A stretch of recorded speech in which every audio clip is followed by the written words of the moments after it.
everyone, welcome back to the vlog. It's been a couple of weeks. I do apologise, but it's been busy times. As you know, I always reach out to everybody on Instagram. It's my main means of communicating with everybody to find out some ideas about what you'd like me to cover next in my YouTube vlogs.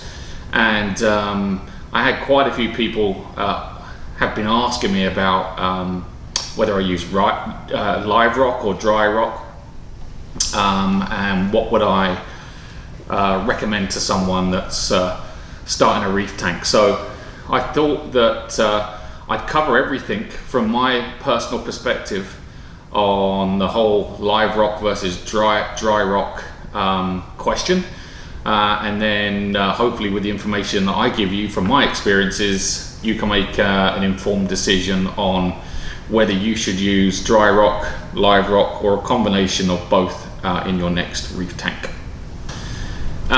So with that in mind, let's start the story from the beginning.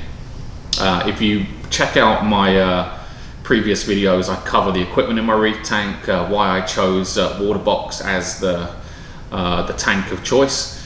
So if you go back and do a little bit of watching of my videos on those subjects, you'll kind of be caught up and in a good position for this video. So when I made the choice of the tank that I was going to get, the next big decision really was the live rock versus dry rock question, and I spent a lot of time and put a lot of effort into research on what to do. Now, previously, when I'd been reefing or been a reefer when I lived in England, I used live rock. I've always used live rock. So from that perspective, there was really no decision for me to try live rock. However, dry rock. Dry rock's come on a long way in that 15-year gap that I wasn't a reef keeper.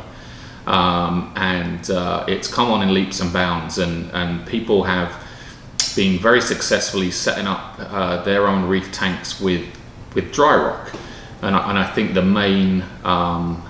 main producer or vendor of dry rock that everybody turns to is Carib Sea. They make some awesome rock in some awesome shapes, and it comes coated with bacteria that will help give your tank the best start possible when you're going through those early stages and cycling. But with dry rock, comes there are pros and there are cons. The pros being that it's a lot cheaper. A con nowadays is not really that it doesn't look very good, because the Carib Sea specifically, we talk about them, they put a lot of work into making it look like real reef rock and colouring it such so it looks like it's already got coralline algae on it. But it is a lot cheaper, right? So a massive pro is that you will save yourself a bunch of money using dry rock. And I know when you come to when you've gone through everything, you've got your tank, you've got your equipment, you've bought your salt even, you've got your RO machine, everything you need to get this tank going, and then you need to put rock on the top, right? It's probably a time where your wallet is kind of feeling the strain, and you really have to think about the money that you're going to spend to get the tank in the shape to start adding corals and fish. The route that I went down in the end was live rock, and I think there's one massive benefit of using live rock to start your tank off, whether it's a tiny little cube or a 100-gallon tank like my Waterbox tank behind me, or a 200-gallon tank, whatever it is. I think live rock for me is always the way to go. The tank behind me, and if you follow me on Instagram and watch my other YouTube videos, you will know that it looks great. And I put that down to, in its entirety, using live rock to start cycling this tank. To start off with live rock, only live rock when you're first setting up your tank. The problem with that, it's going to cost you a heap of money. So I did a bunch of research on live rock, and I finally made a decision to use a company down in Florida called Tampa Bay Saltwater. And the guys down there, apart from being very approachable, I emailed back and forth with the owner and the owner's assistant as well multiple times. Apart from being very approachable and the customer service being top notch, they produce what I think is the best farmed live rock that you can get in the US today. They specifically have an area down in Tampa where they kind of make their own rock, and then they take it out to sea. They let it seed in the ocean in the Gulf of Mexico for a number of months, and then they go pick it at various times throughout the week, and they package the rock up in water and they send it to you. And that's where the cost of that live rock is going to hit you in the pocket, because shipping a good amount of weight of anything by air costs a fortune. Now, not only do you have to pay for the weight of the rock, you're paying for the weight of the water that it comes packed in. But let me tell you, the way in which they provide this rock to you pretty much guarantees you're not going to have any die-off on that rock whatsoever. And when I ordered from them, the shipment I received came in 2 parts. It literally came out the ocean one evening, it went on to the aircraft the following morning and was in my tank before midday the next day. When I got it, the water that it was packed in was still warm. There was marine life crawling all over it. There was marine life left in the bottom of the bags that this rock come in. It was fantastic. None of it smelt as though it had died. There was no die-off. There were sponges. There was all kinds of stuff on this rock. I put it straight in my tank and let it cycle. And I had corals in my tank from about a month after I put that rock in. SPS corals, LPS corals. I had stuff on that rock, corals and sponges that were just amazing. So that's the good side, right? The other good thing is my tank looked like it does today at the 5-month point, and you won't get that with dry rock. In my opinion, you could not have a tank as mature as my tank in 5 months just using dry rock. You have to use live rock for that. Now that's the great news, right? It's fantastic, but there are many cons that you need to take into consideration when making a decision on whether to use the dry rock and the live rock. And the first decision is going to be, can you afford it? I got 100 pounds of live rock in my tank, and I think with the shipping, I was close to $700 for that rock. You already spent a fortune already on your tank and on your lights and on the equipment. There's another $700 gone straight down the river. It's not cheap. So understand that buying this rock is going to be a significant investment.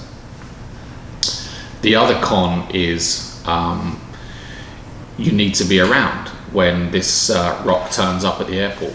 You don't want to sit in there in the cargo for a number of hours.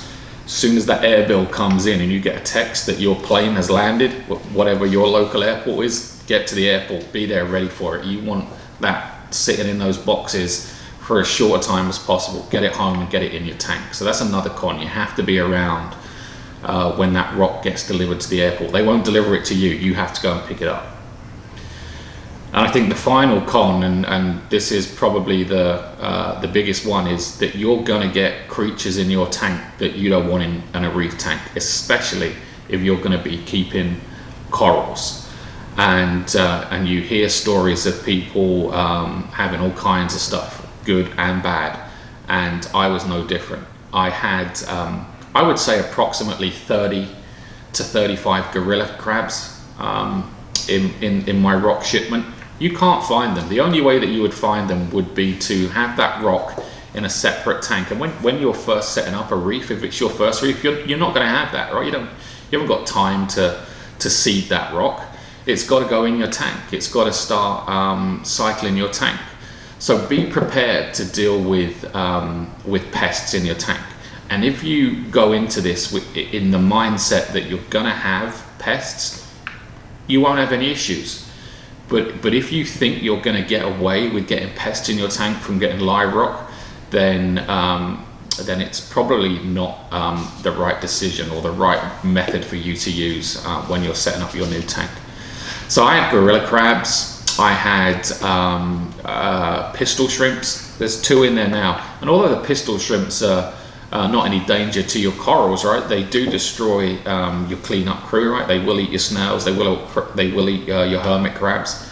They'll build tunnel systems under your rock. So, a big I wish I had done thing for me is that I wish I'd put my rock on the bare bottom and not on sand, and then put the sand in afterwards, because they're building tunnel systems all over in my tank.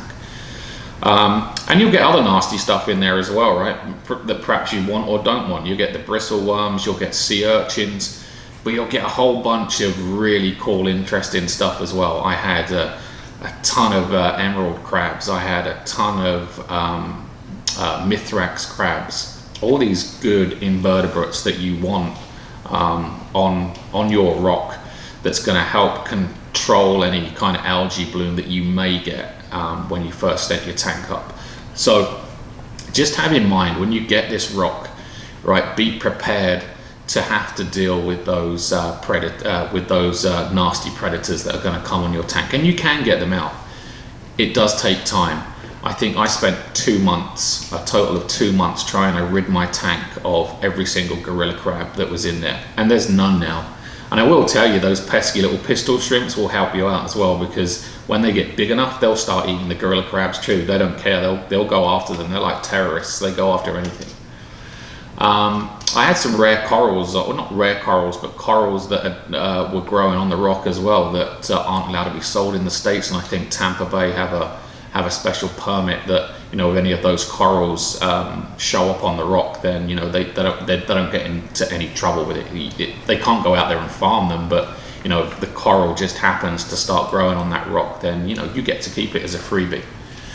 Now, I also bought my rock with a really good cleanup crew from them as well, which consisted of a bunch of crabs, a bunch of snails. There was some shrimp in there as well, and a few other bits. So very well worth doing.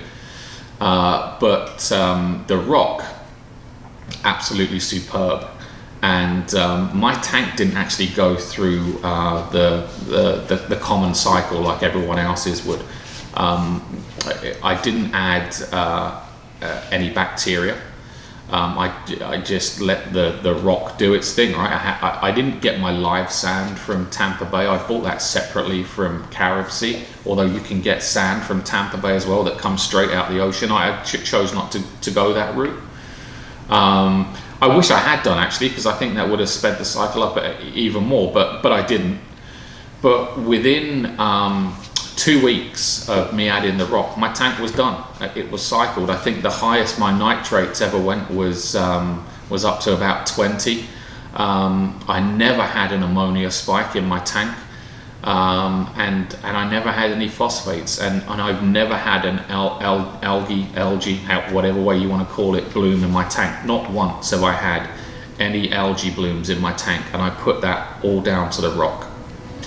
So I think I've been speaking long enough. I hope I've given you enough information about live rock versus dry rock, the pros and the cons of each. Just to recap, right? Live rock is going to cost you a whole lot more money than dry rock. You are going to get pests, and you do need to make yourself available to go pick it up from your local airport. But the pros, the benefits that you're going to get from the live rock over the dry rock speak for themselves, especially with my tank. Your cycle is going to be cut down to almost nothing.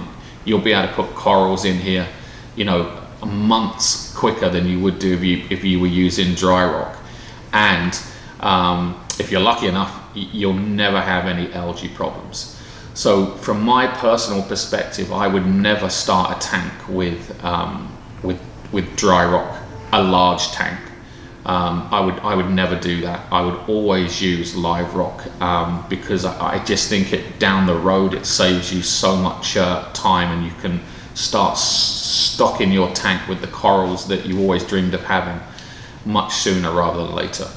So if you have any questions about the rock that I've used, or want any more information, do comment in the comments below. I'll be happy to answer them.